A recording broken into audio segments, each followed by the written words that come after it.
우리가 감기 뒤끝에 비염이 생기기도 하잖아요. 감기 뒤끝. 그 뭐냐면은 염증이에요, 염증. 염증이라는 것은 뭐냐면은 뭔가 나한테 독성이 물질이 있다는 거거든. 그쵸? 독성 물질이 있는 거예요. 어느 부위에, 그 다음에 뭐 바이러스가 있는 거예요. 나한테 그 다음에 어떤 노폐물이 있는 거예요. 그럼 요거를 싸우기 위해서 뭘 할까요? 몸에서는? 일반적으로 몸에서는 이걸 제거하기 위해서 어떤 상처가 났다든가, 이렇게 손상이 됐다든가, 이렇게 어떤 구조가 독성 물질이 있거나, 노폐물이 있거나, 바이러스가 있거나, 세균이 있거나, 몸에 안 좋은 게 있어. 그럼 이걸 어떻게 해야 될까요? 싸워야 되죠. 싸운다는 것은 뭐예요? 염증입니다, 염증.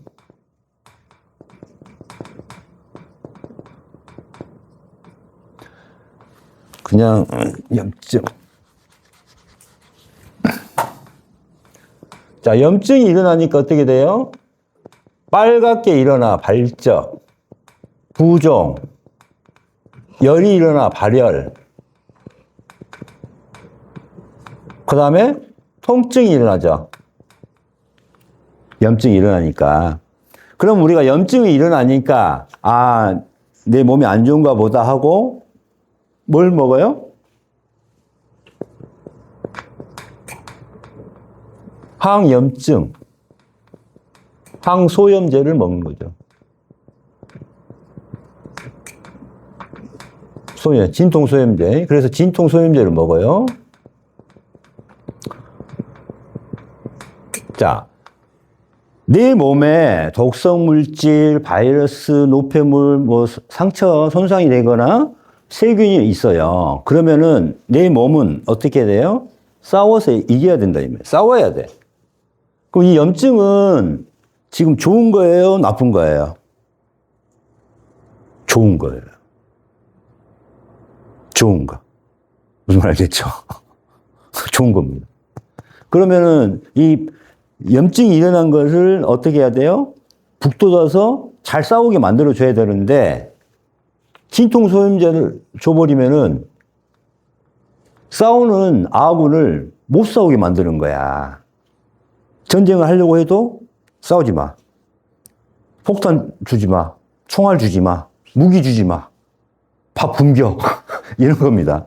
그럼 어떻게 돼요? 얘들이 우세하게 됩니다, 이게. 이걸 항원이라고 하죠. 항원 우세하게 되는 겁니다. 그럼 이게 어떻게 될까요? 만성으로 갑니다. 만성 염증으로 변합니다. 여기. 자, 똑같이 아까 상악골, 저평골이 지금 코죠, 코.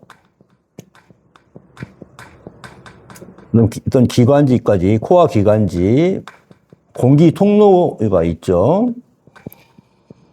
여기에 이제 뭐가 일어나요? 아까 이렇게 노폐물이라든가 바이러스라든가 이런 게 있으니까 어떻게 돼요? 히스타민 반응을 일으킨다 이 말이에요. 이게 염증 반응입니다. 염증을 우리가 발생한 겁니다, 이게. 근데 이걸 갖다가 이거는 지금 좋은 역할을 하고 있는 거예요. 그죠? 이 빼내기 위해서 계속 분비를 하고 재채기도 하고 빼내기 위해서. 이거 자체가 또 감기예요, 감기. 그래서 항히스타민을 먹었어요. 항히스타민제를 복용을 했어. 복용하니까 어떻게 될까요? 이게 이제 만성으로 변합니다. 만성 비염으로 변하는 거예요. 자, 비염으로 지나니까 어떻게 해요? 거기에 뭐가 차, 이제? 농이 계속 차는 거야. 비어야 돼, 공간이. 공기가 지나가기 위해서는 어떻게 돼요? 코는 비어 있어야 돼. 공기를 상대하기 때문에. 근데 거기에 뭐가 찬다? 염증이 차고, 농이 차고. 그래서 축농증, 부비동염, 그 공간. 여기는 부비동은 무조건 공간이어야 돼. 비어 있어야 돼. 여기에 뭐가 염증이 이제 꽉 차고, 농이 꽉 차서 축농증이라는 표현을 하는 거죠. 이겁니다. 그러니까 코로 호흡을 못 하니까 어떻게 돼요? 입으로 호흡을 하는 거예요.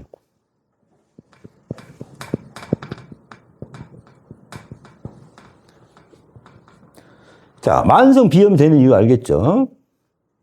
그래서 여기서 어떻게 해야 돼요? 요 부분을 해결을 해줘야 돼.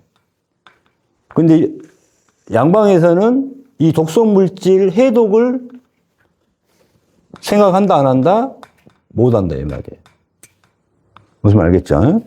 그래서 비염도 치료 원칙은 첫 번째 뭐다? 해독이다, 해독. 두 번째, 소통. 세 번째, 이게 순환이 잘 되게 하는 거죠, 순환.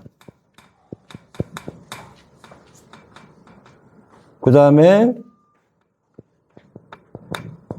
저평골의 활주.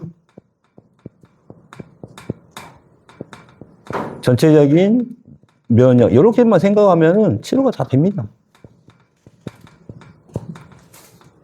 이렇게. 그래서 저평골을 치료하지 않고는 비염은 절대 나을 수가 없습니다. 그래서 첫 번째, 비염, 꽃가루 알러지, 축농증에 좋은 저평골 마사지. 이런 것들은 잘 안 낫죠. 점막의 문제, 히스타민 반응이 문제가 아니죠. 코의 점막과 공간, 부비동에 염증과 과다 면역이 발생하게 된 원인은 저평골의 제한으로 코와 부비동 주변의 혈액순환, 신경, 림프, 노폐물 흐름에 제한이 생기면서 점막에서 과잉 면역 반응인 히스타민 반응이 발생한 것입니다. 그래서 항히스타민제는 증상만 완화할 뿐 치료제가 아닙니다. 그래서 여기 봐보세요. 이게 부비동에 꽉 차 있는 겁니다. 이렇게 부비동에 공간이 있는 거예요. 코 주위에.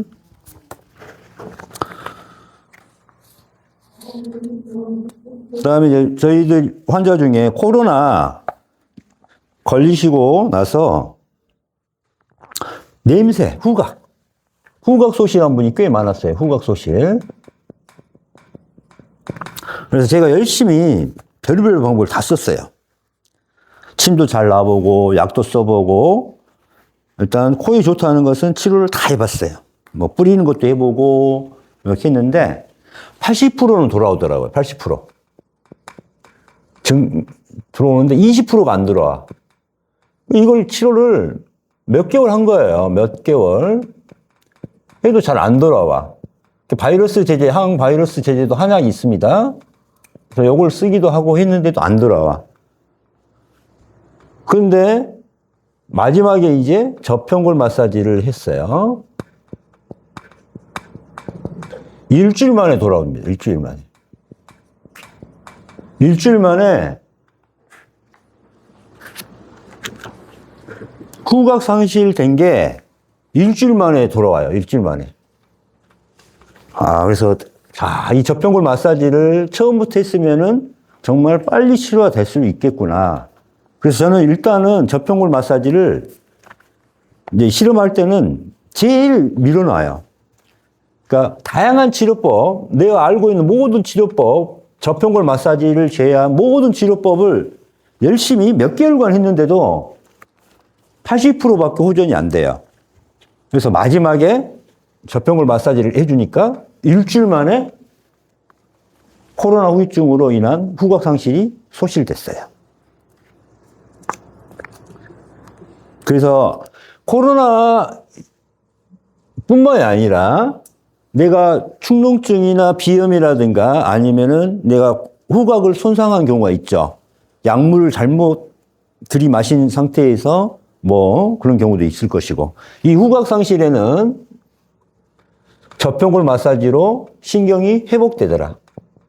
후각신경이 회복되더라. 요거를 저는 환자를 통해서 경험을 했습니다. 그래서 우리가 코로나 환자가 아니더라도 후각이 약해진 분들은 뭘 한다?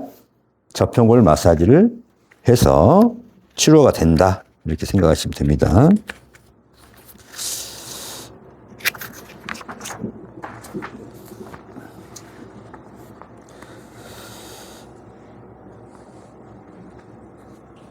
그 다음에 이제 우리가 코 변형된 경우가 많죠.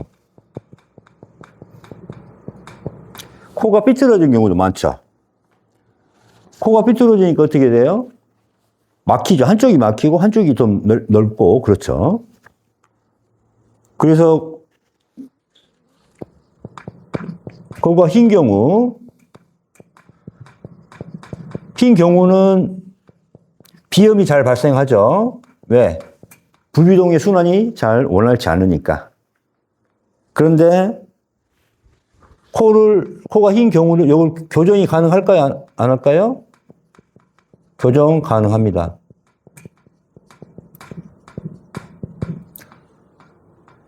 그래서 저는 코가 이렇게 휘어서 온 환자가 있어요. 코가 이렇게 휘어서 온 환자.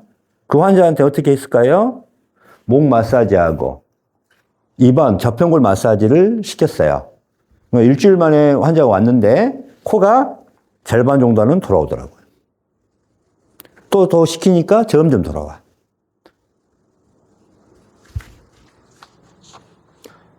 그래서 코가 휘거나 얼굴이 휘거나 이런 경우도 안면 불균형이 있죠. 안면, 얼굴.